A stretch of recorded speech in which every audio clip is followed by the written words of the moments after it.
சொல்கிறாங்கனாக்கா, இந்த உலகம் அழுது உங்களுக்கு கேட்குதான்னு நம்மகிட்ட சொல்கிறாங்க. அப்போ நம்ம எல்லாருக்குமே தோணும், இன்னும் உலகம் அழுதுன்னு சொல்கிறாங்களேன்னு. அதுதான் நம்ம நோபிட்டாவுக்கு தோணி அவன் கேட்குறான், உலக அழுதத்தில் எங்களுக்கு கேட்கலாமான்னு சொல்லும்போது, நம்ம டோரேமான் நீ அப்படிலாம் விளையாட்டை எடுத்துக்காது நோபிட்டா அப்படின்னு சொல்லிட்டு ஒரு கேஜெட் எடுத்து அந்த உலகத்தோட சத்தம் என்னன்னு கேட்கறதுக்காக யூஸ் பண்ணுறான். அப்போ நம்ம நம்ம டோரேமான் ஒன்று சொல்கிறான், இந்த உலகத்துக்கு ஒரு சத்தம் வரும், அந்த சத்தம் ஒரு ரிதமாக இருக்கும், அந்த ரிதம் இப்போ நமக்கு கேட்கவே இல்லை, இது ஏதோ ஒரு விசித்திரமாக இருக்குன்னு நம்ம டோரேமான் சொல்கிறான். அப்போ நம்ம நோபிட்டா இன்னொரு ஜோக் போடுறா, அப்படி அந்த பொண்ணு வந்து சத்தம் கேட்குதான்னு கேட்குறான், நீ வந்து சத்தமே கேட்கலன்னு சொல்கிறேன்னு. இந்த கடைசியில் நமக்கு வந்து புரியும் இந்த டைலாக்குடைய விஷயம் என்னன்னு கடைசியில் நமக்கு புரியும்.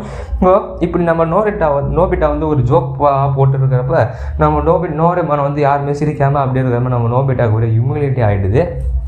அந்த இடத்துல கட் பண்ணாக்கா நம்ம எர்த் வந்து ஒரு சிம்டம்ஸ் கொடுக்கும், அது இல்லைன்னு சொன்னால் அப்போ அடுத்த செகண்ட் பார்த்தீங்கன்னா மெலினாவும் டோரேமானும் பார்த்தீங்கன்னாக்கா டீம் அப் ஆகி இவங்க எல்லாருமே சேர்ந்து ஒரு சீக்ரெட்டான போர்ட் இருக்குது, நம்ம மெலினா கூப்பிட்டு போகிறாங்க. அந்த போர்ட்டை